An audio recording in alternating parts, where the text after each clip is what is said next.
नमस्कार पाटील साहेब. कसं काय, मजेत ना? अहो, एक चांगली गोष्ट झाली आहे.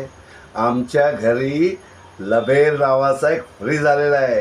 काय म्हणू हो, काय चांगली फीचर्स आहे त्याच्यामध्ये.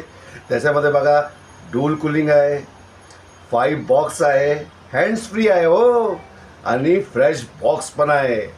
त्याच्यामध्ये आम्ही भाजी तरकारी केवढा पण असो ठेवतो ना, चांगला फ्रेश राहतो मला. आणि त्याच्यामध्ये दूध ठेवा, जेवण ठेवा, 2-2 दिवसांनी पण काढा तरी पण फ्रेशच असते. जेव्हापासून मी आणलाय ना हा फ्रीज, घरात बघा एवढा चांगला वातावरण झालंय की काय सांगू. तुम्ही पण घेऊन या ना. लबेर फ्रीज खूप चांगला आहे, खरोखर. आय शपथ. चला येतो.